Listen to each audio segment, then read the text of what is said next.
Welcome back to my channel. My name is Jodie and I help you change your beliefs so you can change your body, your health, and your life. So as you can see by the different setup behind me, we are still in Bali, which means we're showing up live or filming it unedited and just raw because I don't have my big computer here.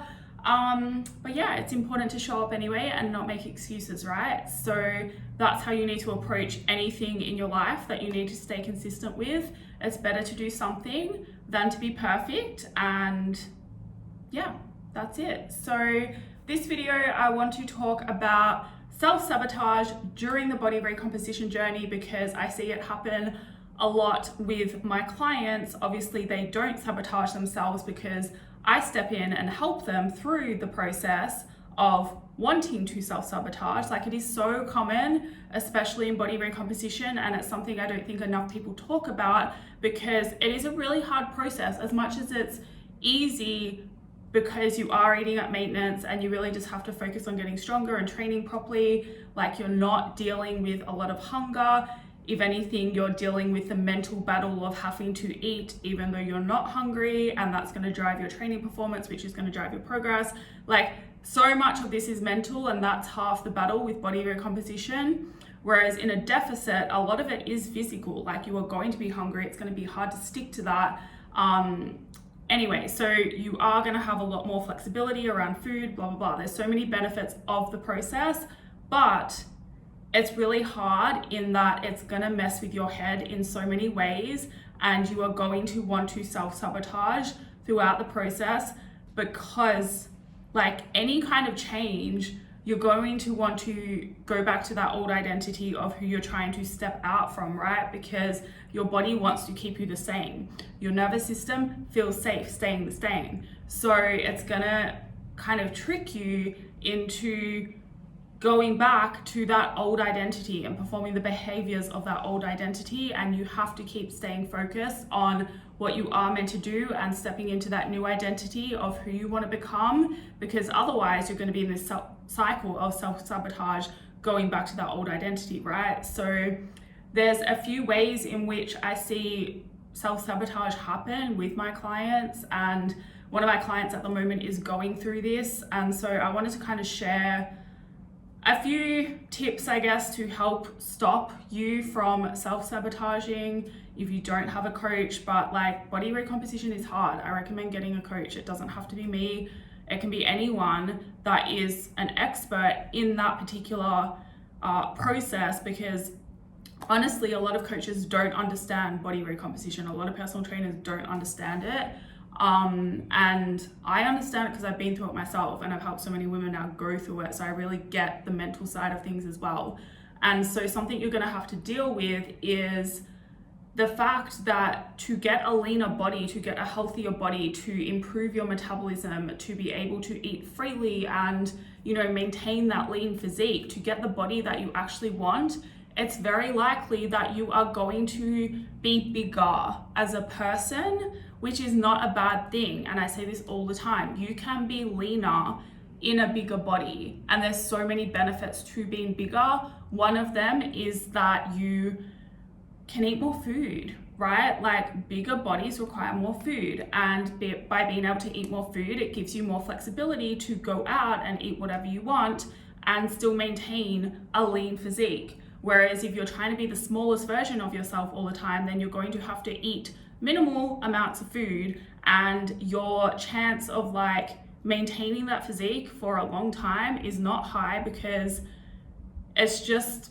you're gonna want to go out, you're gonna want to go on vacation and kind of eat all the food, and then you're gonna come back having gained weight, and then you're gonna be in this constant cycle of trying to lose it again by eating nothing. So it's a good thing to get bigger if you are building muscle and losing body fat at the same time, right? And so you're ending up with a leaner, tighter, more toned body, even though you might be a bigger size. Like, I used to be a size 6, which in Australian sizing, that is the smallest size. I'm pretty sure in the US there's like size 0 and stuff like that. I don't know about other places in the world, but I literally could fit into anything. I actually had trouble even fitting into a size 6 half the time, you know? Because I was that tiny. And now I'm not even just a size 8, I'm literally a lot of the time a size 10. A lot of the time I have trouble finding clothes that fit me because my waist is small, my bum is big, and it just doesn't, like, it's so hard to find clothes that fit. But it doesn't mean anything's wrong with me, right? It's the clothing sizes that are just wrong for me, and that is fine. I've accepted that. I'm so much happier now in a bigger body at a heavier weight than what I was when I was 10 pounds lighter, even 20 pounds lighter. Like, I was anorexic skinny at one point, and then I became skinny fat when I gained some weight. And then I started doing things the right way and got the body I'm in now, which I'm so happy with, but I am heavier than what I thought I would be to get the body that I desire. And it's very likely you will too, and that is going to mess with your head throughout the process, especially as you get used to gaining weight and being at a higher weight and not seeing that number move down, right? Because we've been trained to think that being the lightest is best, and we will have our best body when we are at the lightest number. And you know, we want to see the number going down. If it goes up, it must mean we're getting fat. That is not the case. But what might mess with you as well is bloating and water retention, and that is totally different to fat gain, and you have to learn to understand this as well. And that's what this particular client is dealing with. And when you're in it, when you're bloated and you can't for sure see that and tell that it is bloat, like I can tell just because I've seen the data and the movements and the photos, and like I've seen the patterns so many times, right? Like I know what is going on. I've seen it with myself as well, so I know how it feels. And you really do feel like you're getting fat, or you feel so uncomfortable in your body, and it's bloat, it's water retention, it's digestive issues, it's gut issues. It's not to do with gaining fat, but you're going to feel like you're gaining fat. You're going to feel soft and chubby, but it's like water retention. It's very different, and that's probably going to happen throughout the process, and it might last a while as well until you figure out what is the actual root cause of that. And throughout that process, you still have to keep going. You have to keep eating. You have to keep following and trusting the process, because otherwise you are going to sabotage yourself. You have to remember this body recomposition journey takes anywhere from, like, very likely if you're starting out as a beginner, which most of you will be, you are starting in a position where you probably can get away with doing body recomposition for minimum 1 year, if not 2 years, and you will get really good results by sticking the course through the process in that time, as long as you are building your calories up and making sure your training intensity and volume goes up accordingly as well. And if you do that, you will end up with a leaner body, even though you might be heavier. But there will be periods of time where you feel like it's not happening, and you're gaining fat and you're gaining weight and you're just like big, and you feel uncomfortable because maybe you don't fit into the clothes that you used to fit into, and you start to like question everything, like this is so normal, and you have to talk yourself out of it, or get someone to talk you out of it, because you're going to want to jump back into a deficit. You're going to want to go back to restricting your food and trying to get the number on the scale to go down. And what you have to realize is that's just going back to that old identity that is self-sabotage, and you need to step out of it unless you have been in the process for at least a year, if not 2 years, and you have built your calories up beyond 2,000 calories a day. I don't care how small you are. I don't care if you're female. Even if you're petite, you can get your calories beyond 2,000. And once you have maintained there for a while, that is when you can potentially go into a deficit if you really need to.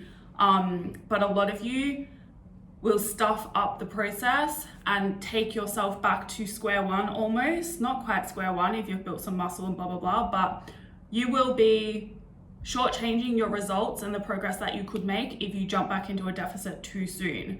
Something else you cannot do during the process is compare how much you are eating to your skinny friends. And I still have this happen now myself. A lot of my friends are yoga girls, and nothing against yoga girls. I do yoga myself, but they're petite individuals and they're skinny. They don't have much body fat. They also don't have a lot of muscle. And as a result, they don't need a lot of food to maintain that body. Most of them are very insecure in their body, not all of them. And they simply just don't eat enough food, even for their health. And they don't realize that though. But when I'm with them, it's like it messes with my head sometimes, because I'm like, oh my God, I'm eating so much food and I'm actually so much bigger than these girls, even though I'm not fat, right? But you can't compare. You have to stay focused on your own game, your own journey, and what you want to achieve, and keep focusing on the progress that you are making, not what other people are doing, not how little other people are eating, because if you're doing that, you're going to end up self-sabotaging again and going back to that old identity, trying to be smaller, trying to restrict your food, not eating enough even for your health. And at the end of the day, most of those girls aren't actually happy. They're not actually secure in their bodies. And I know this by hanging out with them and seeing how they, like, what they think about food, hearing what they think about food, seeing what they actually eat, seeing how they restrict themselves without really even knowing it, because it's all like a mental thing, right? And I've had an eating disorder. I understand what you kind of tell yourself to kind of make it okay, even though it's not okay. Anyway, that's a whole other topic. So you don't want to jump into a deficit too soon. You need to recognize what bloating versus fat gain actually is. And it can be really hard to do this. Even as a coach, sometimes I will get bloated and I'll start to really question, especially if I'm overseas like I am now and my digestion isn't quite right and I'm eating different foods. I can't track accurately because I have to estimate everything. I start to think sometimes, oh my goodness, am I just getting fat? But I know, like, I've been through the process so many times, I've had it happen to my body, like I know how it feels, and I have to keep telling myself though, it's just water, stay on track, keep eating, because sometimes going back to restricting can make things worse by stressing the body more, and then you just add more water retention to the body, so you make it worse, right? It's a negative cycle, and the only way to get out of it is to stay on course, to trust the process, and to keep giving your body the fuel it needs to heal itself if you have digestive issues, or sometimes though, like, that takes a lot of other work, not just eating food, but yeah, like giving your body the fuel it needs to train hard and to keep performing well, all of that, because that at the end of the day is going to drive your progress, right? So yeah, what else did I want to say? You can't compare yourself to other people, can't jump into a deficit too soon. It's hard, and you have to realize that as well. It's going to be hard, and you have to keep reminding yourself you need to build muscle to get lean and to lose your body fat. And it's going to be an up and down roller coaster at times, and there will be times where you feel like you are losing body fat and getting leaner, and then there'll be times where you kind of maybe build more muscle and the fat loss kind of stalls a little bit as well. But that's all part of the process, and you have to keep going. You have to make sure you're like looking at other metrics and not just the number on the scale, and understand that there's so much benefit to eating more food and getting your metabolism up and maintaining there, because then you put yourself into a better position to lose weight in the future if you really want to. And at the end of the day, if you do this process right and you stick with it for 12 months or 24 months, and you are bigger but you don't like how you look, you can easily go back to that small version of yourself by quitting everything, stop training, stop eating again, and you will lose muscle, you'll lose weight, and you'll go back to that small person. But you have to ask yourself, were you happy, truly happy being that small person? And you know, if you started the journey to change your body, then it's very likely that you weren't actually happy being that person, right? So anyway, there's a lot to it. Make sure you don't shortchange your results, because it's just not worth it. It's easier to keep going long term, even though it can be like you have to force yourself sometimes and it can be hard. Yeah. Anyway, I will stop now before I stuff this up completely somehow. If you have any questions, feel free to send me an email. I am taking on new clients at the moment, so if you want to work together to change your body, lose fat, build muscle, I primarily help women with the body recomposition process. Obviously weight loss and all of that if you want to, but body recomp is my specialty. So if you want help with that, reach out or check out my website. I put that in the description box.